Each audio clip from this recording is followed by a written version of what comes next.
सुबह आंख खुलते ही आप जो कर रहे हैं वही आपकी सफलता को रोक रहा है। बुद्ध ने इसके बारे में क्या कहा था, जानिए। सुबह का समय था। शाल के पेड़ों की पत्तियां हवा में धीरे धीरे झूल रही थीं। बुद्ध अपने शिष्यों के साथ बैठे थे। तभी एक युवक दौड़ता हुआ वहां आया। उसके चेहरे पर निराशा थी, आंखों में थकान थी। वह बुद्ध के चरणों में बैठकर बोला, भगवान, मैं बहुत थक गया हूं। बुद्ध ने शांत स्वर में पूछा, क्या हुआ पुत्र? युवक बोला, मेरे जीवन में समस्याएं ही समस्याएं हैं। लोग मेरा मजाक उड़ाते हैं।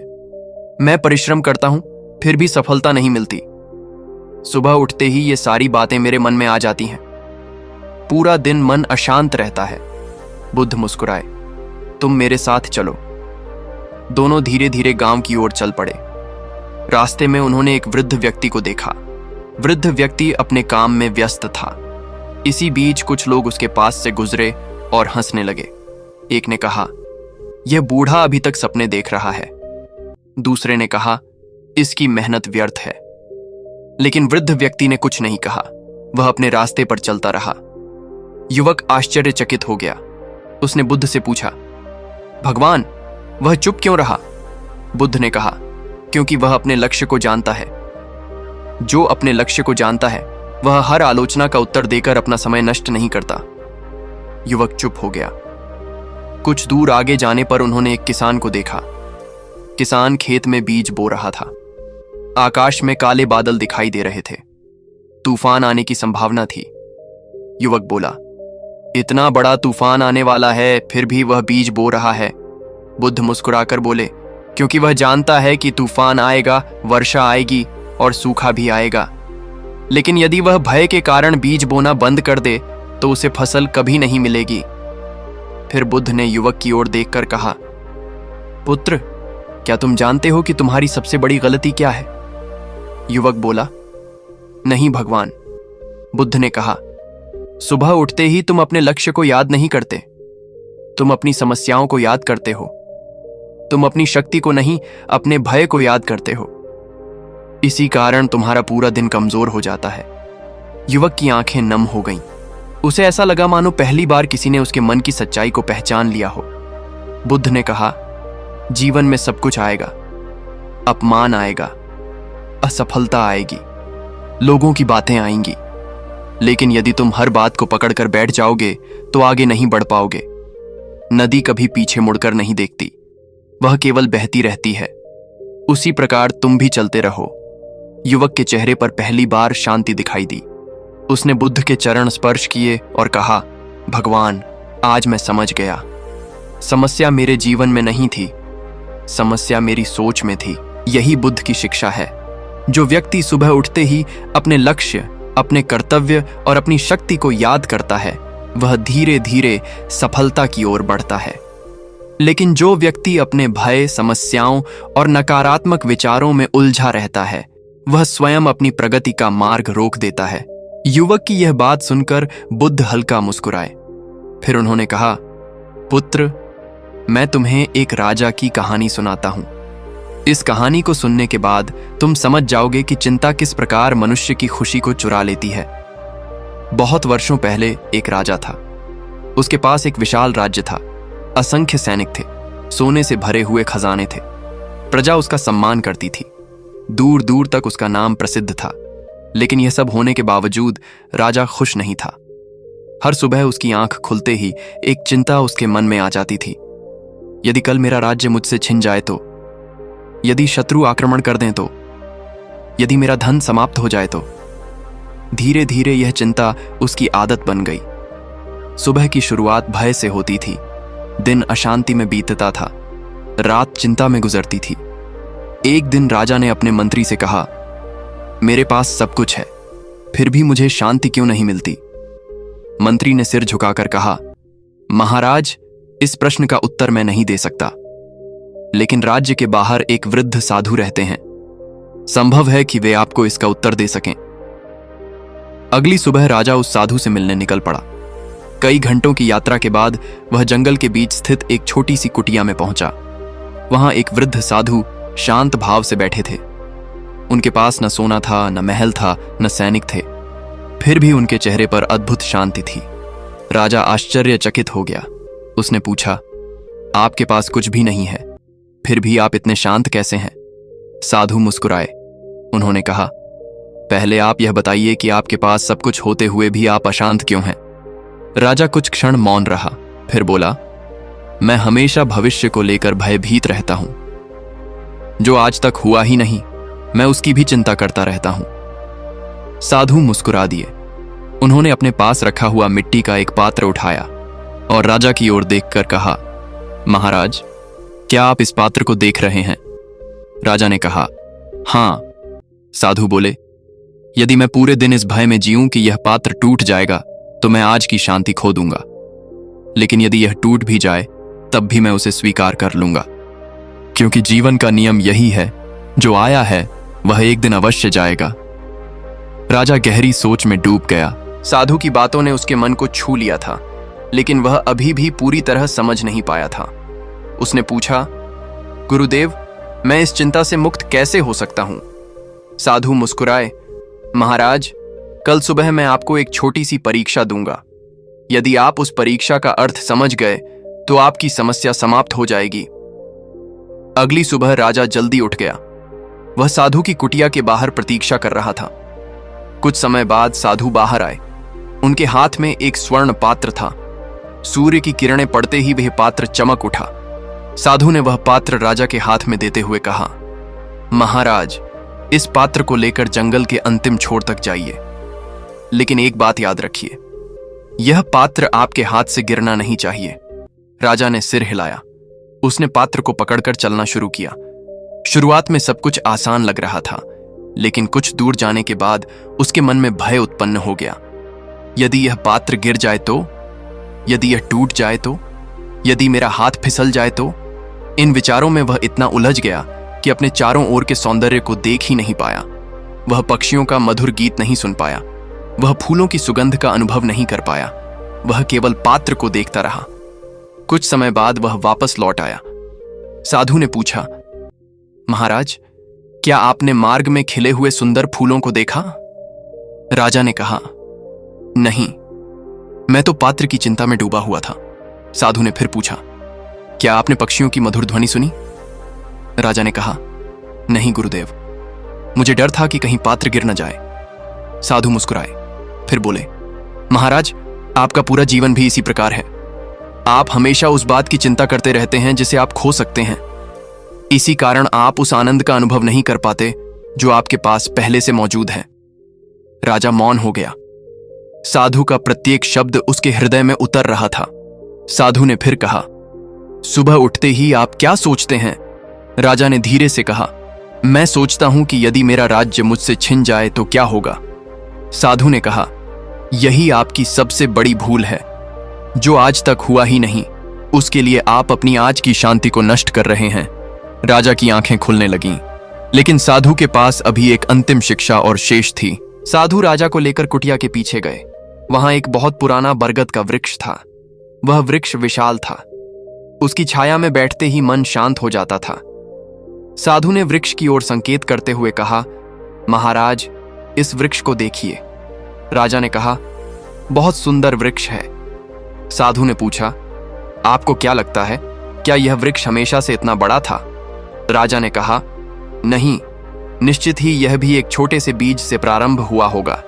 साधु मुस्कुराए, आपने बिल्कुल सही कहा, लेकिन यदि वह बीज प्रतिदिन यही सोचता रहता कि मैं कब बड़ा बनूंगा, मैं कब वृक्ष बनूंगा, और यदि तूफान आ गया तो क्या होगा, तो क्या वह कभी वृक्ष बन पाता? राजा मौन रहे।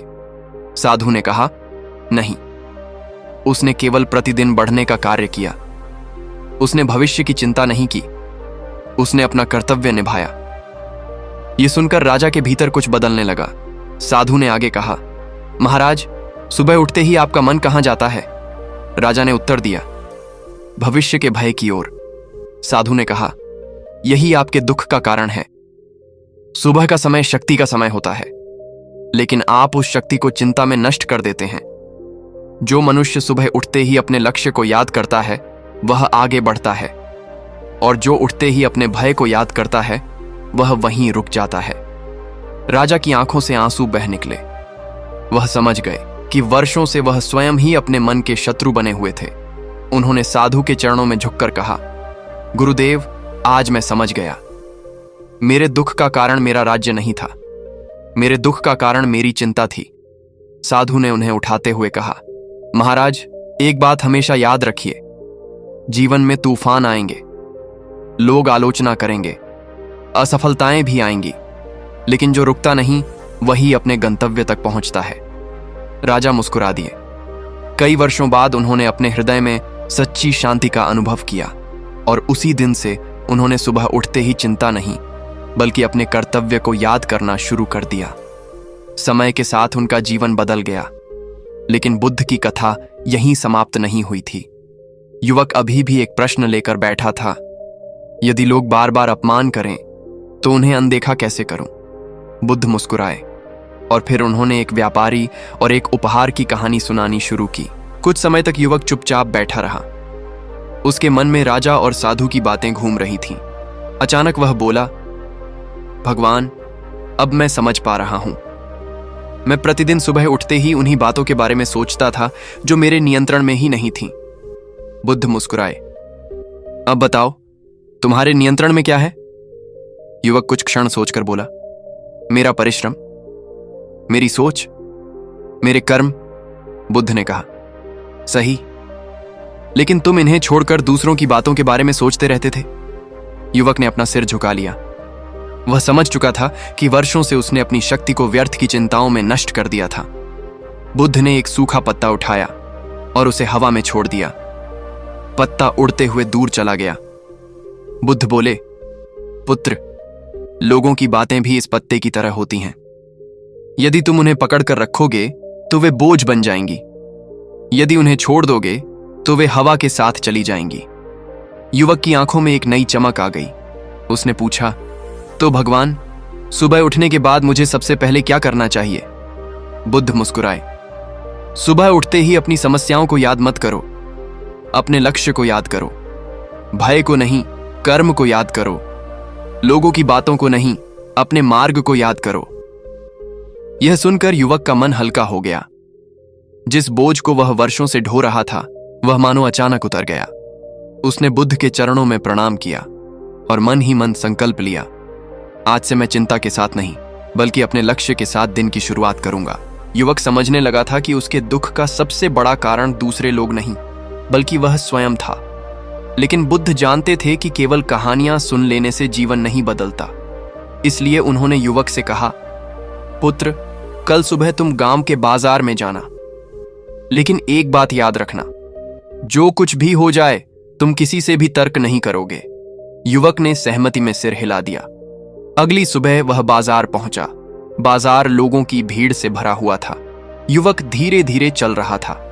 अचानक एक व्यक्ति उससे टकरा गया और क्रोधित होकर बोला, क्या तुम्हें दिखाई नहीं देता? देखकर नहीं चल सकते? युवक के मन में क्रोध आ गया। वह उत्तर देने ही वाला था, लेकिन तभी उसे बुद्ध की बात याद आ गई। वह शांत रहा। कुछ दूर आगे जाने के बाद एक दूसरा व्यक्ति उसे देखकर हंस पड़ा। देखो, यह बड़ा ज्ञानी बनने चला है। आसपास के लोग भी हंसने लगे। इस बार युवक को बहुत पीड़ा हुई, लेकिन वह फिर भी शांत रहा। शाम को वह वापस बुद्ध के पास पहुंचा। बुद्ध ने पूछा, आज तुमने क्या सीखा? युवक बोला, भगवान, मैं शांत तो रहा, लेकिन मेरे मन में बहुत क्रोध आ रहा था। बुद्ध मुस्कुराए। यही तो वास्तविक परीक्षा है। मौन रहना आसान है, लेकिन मन को शांत रखना कठिन है। फिर बुद्ध ने एक जलता हुआ कोयला उठाया और बोले, यदि तुम इस कोयले को किसी पर फेंकना चाहो तो सबसे पहले किसका हाथ जलेगा? युवक ने उत्तर दिया, मेरा। बुद्ध ने कहा, क्रोध भी बिल्कुल ऐसा ही होता है।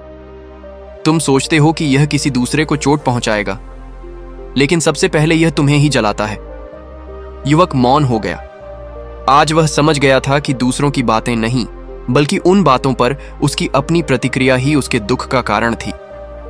उसने बुद्ध के चरणों में प्रणाम किया, लेकिन बुद्ध के पास अभी एक अंतिम शिक्षा और शेष थी। कुछ दिन बीत गए। युवक प्रतिदिन सुबह उठकर बुद्ध की शिक्षाओं को याद करता था। वह चिंता के स्थान पर कर्म पर ध्यान देने लगा। धीरे धीरे उसका मन शांत होने लगा। लेकिन जीवन ने उसके लिए अभी एक और बड़ी परीक्षा तैयार कर रखी थी। एक दिन वह अपने गांव वापस लौटा। वहां उसे पता चला कि उसके छोटे से व्यापार में बहुत बड़ा नुकसान हो गया है।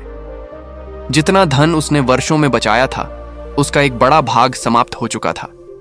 यह समाचार सुनकर उसका मन फिर से अशांत हो गया। उस रात वह सो नहीं सका। उसके मन में फिर वही पुराने विचार आने लगे। अब क्या होगा? यदि मैं पूरी तरह निर्धन हो गया तो लोग मेरे बारे में क्या कहेंगे? उसी समय अचानक उसे बुद्ध की बात याद आ गई। सुबह उठते ही समस्याओं को मत देखो, अपने कर्म को देखो। युवक ने गहरी सांस ली। उसने स्वयं से कहा, नुकसान हुआ है लेकिन मैं अभी भी जीवित हूं। मेरा परिश्रम अभी भी मेरे साथ है। मैं फिर से शुरुआत कर सकता हूं। अगली सुबह उसने शिकायत नहीं की। उसने किसी को दोष नहीं दिया। वह अपने कार्य में लग गया। महीने बीतते गए। धीरे धीरे उसका जीवन फिर से सुधरने लगा और एक दिन उसे समझ आ गया, समस्याएं उसे पराजित नहीं कर पाईं, क्योंकि इस बार उसने समस्याओं से लड़ाई नहीं की थी। उसने उन्हें स्वीकार किया और आगे बढ़ गया था। कुछ समय बाद वह फिर बुद्ध के पास पहुंचा। उसके चेहरे पर अब शांति थी। बुद्ध ने उसे देखकर मुस्कुराते हुए पूछा, पुत्र, अब बताओ, तुमने क्या सीखा? युवक ने हाथ जोड़कर कहा, भगवान, मैंने सीखा है कि जीवन में दुख आएंगे, हानि आएगी, अपमान आएगा। लेकिन यदि मैं हर बात में उलझ जाऊंगा तो मैं स्वयं ही अपना मार्ग रोक दूंगा। और यदि मैं उन्हें स्वीकार करके आगे बढ़ता रहूंगा तो कोई भी शक्ति मुझे रोक नहीं पाएगी। बुद्ध प्रसन्न होकर मुस्कुराए और बोले, अब तुमने वास्तविक शिक्षा को समझ लिया है। युवक विनम्रता से बैठा रहा। सूर्य धीरे धीरे अस्त होने लगा। जंगल में एक अद्भुत शांति फैल गई थी। बुद्ध ने कहा, पुत्र, जीवन एक नदी के समान है। नदी कभी सीधे मार्ग पर नहीं बहती। उसके मार्ग में पत्थर आते हैं, बड़ी बड़ी बाधाएं आती हैं, लेकिन नदी कभी रुकती नहीं। वह अपना मार्ग खोज लेती है और आगे बढ़ती रहती है। युवक ध्यानपूर्वक सुन रहा था। बुद्ध ने आगे कहा, तुम्हारे जीवन में भी चिंताएं आएंगी, भय आएगा, लोग तुम्हारा अपमान करेंगे, कभी कभी तुम असफल भी हो जाओगे, लेकिन ये सभी बातें तुम्हारी यात्रा का हिस्सा हैं। ये तुम्हारा गंतव्य नहीं है। युवक की आंखों में आंसू आ गए, क्योंकि वह समझ चुका था कि इतने वर्षों तक वह छोटी छोटी समस्याओं को ही अपने जीवन का अंत समझता रहा था। बुद्ध ने उसके कंधे पर हाथ रखकर कहा, याद रखो, जीवन में सब कुछ आएगा। सुख आएगा, दुख आएगा, सम्मान आएगा, अपमान आएगा, लाभ आएगा, हानि आएगी, लेकिन बुद्धिमान वही व्यक्ति है जो इन सब के बीच फंसे बिना अपने मार्ग पर चलता रहता है। युवक ने हाथ जोड़कर पूछा, भगवान, फिर जीवन का सबसे बड़ा रहस्य क्या है? बुद्ध मुस्कुराए और धीमे स्वर में बोले, जीवन में सब कुछ आएगा, लेकिन तुम रुकना मत। लोगों की बातों को अनदेखा करो, भय को अनदेखा करो, असफलताओं को अनदेखा करो और अपने लक्ष्य की ओर चलते रहो। उसी क्षण युवक का मन पूरी तरह शांत हो गया। उसके चेहरे पर एक नया आत्मविश्वास दिखाई देने लगा। उसने बुद्ध को प्रणाम किया और अपने जीवन की नई यात्रा आरंभ कर दी। उस दिन के बाद से वह सुबह उठकर चिंता नहीं करता था। वह केवल अपने कर्म पर ध्यान देता था और धीरे धीरे वही युवक अपने गांव का सबसे शांत, सफल और सम्मानित व्यक्ति बन गया। जीवन में सब कुछ आएगा, अपमान, असफलता, हानि, भय और समस्याएं, लेकिन जो व्यक्ति इन सब में उलझे बिना अपने लक्ष्य की ओर बढ़ता रहता है, वही वास्तव में सफल होता है। यदि बुद्ध की यह शिक्षा आपको अच्छी लगी हो तो इस वीडियो को लाइक करें और ऐसी ही प्रेरणादायक बुद्ध कथाएं सुनने के लिए चैनल को सब्सक्राइब करें तथा बेल आइकॉन को दबाना न भूलें।